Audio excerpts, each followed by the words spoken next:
Hi, and welcome to Consciousness and Me. My name is Josefin, and the topic of this episode is about freeing ourselves from thoughts. Depending on how your relationship with thought looks like, you can start in different sections, I guess. But the first thing to discover is that you are not your thoughts. And how do we do this? Well, there's one thing to just believe it, but that rarely gives a lot of freedom. It can just be useful as a compass when it feels like you don't, like your thoughts are part of you, your identity. But the important thing is to actually explore it.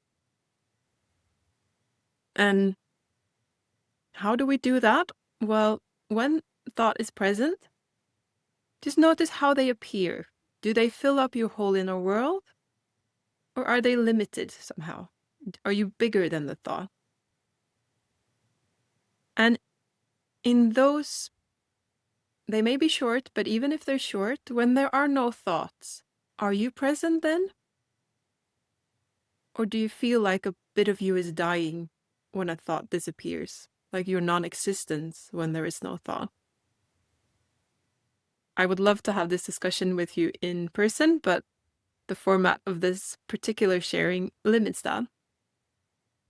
So I'm going to just take a guess and say that you do exist even when you're not thinking. But if you want to explore this some more, then hit pause.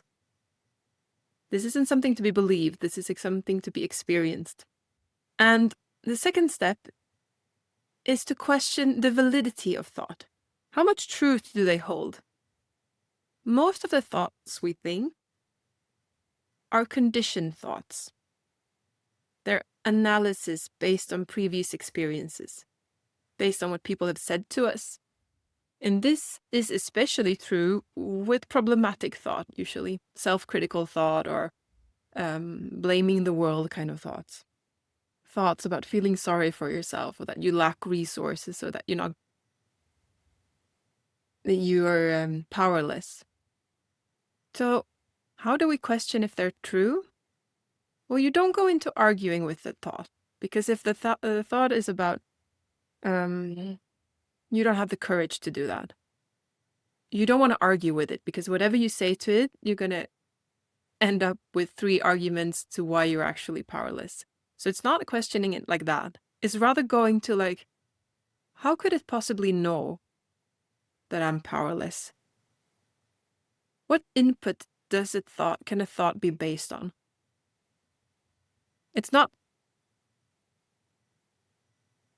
It cannot be rooted in more than information than I have absorbed from the environment, than I have done analysis of my life. And the reason to this is to make sure that your experience is that this isn't a voice coming from something that has access to more knowledge or more connection to a deeper truth than you are. You are the source of your thoughts. So they do not carry more intelligence than you are. Does that make sense? So it's not about questioning the actual thought, but rather the container in which they can have derived any sense of truth. And I can share what my conclusion is from that, is that they don't. They are not a voice of universal truth, of the absolute objective way of looking at things. They're a whisper of my experiences, of my conditioning, and they can be useful, but they're not truth. They can never be. So now we know we are not our thoughts, and they don't hold the absolute truth. But what if it feels like that? What if it feels like they have power over us? That when they convey a very critical message, it's difficult to put your focus somewhere else. In fact, it's not difficult. They're not holding you hostage, but you think they are. You think they are drawing your attention towards them. And as long as you think that, they have power over you.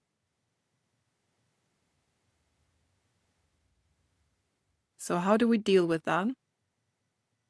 Well, the first question is, do we want to deal with that? Because we always have the option of keep paying attention to our thoughts, keep believing that they have the power over us. There's rarely a lot of liberation coming through that. So, and I would make this video very short. So let's go on the path that we do want to take away their power over us. There are some techniques. I guess there's as many techniques as there are people on this earth, but I'd like to share some techniques that are useful for me and clients I've worked with. So a technique that can be useful is to first to notice that you're bigger than the thought, like we addressed in the beginning. But that might not be enough if there's a very deep-rooted pattern of these kind of thoughts. So what we want to do is to take away the illusion of power. And the way you can do this is you can use humor. You can alter the kind of voice they speak in.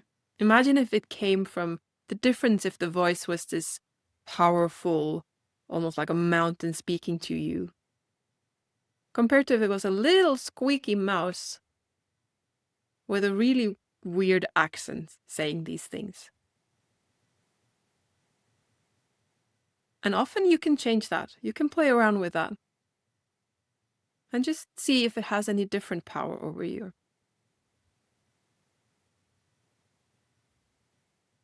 Another thing you can do is to not focus so much on what they're actually saying, the message they're trying to convey, but you can focus on the form it has in your inner world.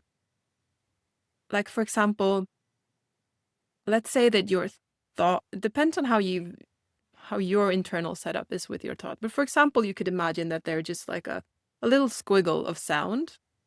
Maybe that's how they appear, or they can appear as a text box, or they can appear as actual text. But just to focus on the forms of the thought.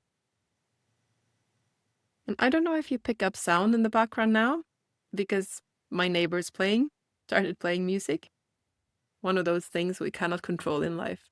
But let's keep going and see how it goes. Where were we about thought? Yes, to focus on the shape of the thought. Another option is also to imagine the thoughts were in a different language, a language you didn't speak. How would that alter your relationship with them? It can be quite a powerful tool to realize that they hold no power over you. You interpret them and believe them. That's their power. And we can use this to play around with. Pretend like you don't speak the language your thoughts are coming in. Another way to interact with your thoughts that gives them less power is to validate them. Because usually the way our internal world is set up, especially those critical thoughts, they're aimed towards us, but we can turn it around and focus on that apparent entity. We can validate it. We could almost say like, wow, you're really upset. Yeah, I hear that this must be really hard for you. Oh, wow, there must be a lot of fear coming from that kind of powerful thoughts. You speak your mind. You don't hold anything back. You go. Almost like we were talking to a little child, like we were coaching this little entity to just speak its mind. Does that make sense? So you make it not about you. You turn around and see what kind of wound does this voice come from. It can be very useful to disarm our thoughts. If we can go straight to not listening to them, well then great. But these are all techniques in those circumstances where we cannot do that. That's too challenging. And that usually comes and goes. Sometimes we have this, or at least I speak for myself, I can be rooted in spaciousness and I can feel like I have so much more anchoring in my inner world. So thoughts just cruise by and I choose whether to use them practically or not. Other times, I feel like a complete victim under lots of harsh thoughts. And that can shift during a day. I guess one of the pitfalls is to making it into a goal that we have to reach a state where we will never be pulled back by thoughts. Well, they will never appear to have power over us. Well, we can have that as a goal, but most likely we'll just add more suffering to ourselves. So rather see it all like a dance and unfolding in the now. And the fact is that you never lose who you are. That's the one thing we cannot lose.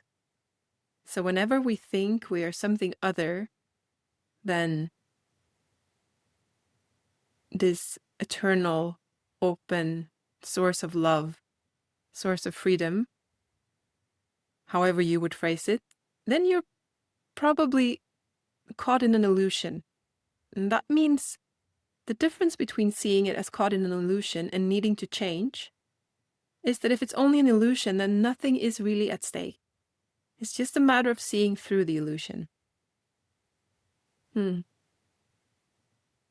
So, I hope these techniques helped, gave you a new perspective, or maybe you already have your own techniques, other ones. And if you want them, you're more than happy, you're more than welcome to share it in the comments with me and with other people listening. We're all just walking each other home.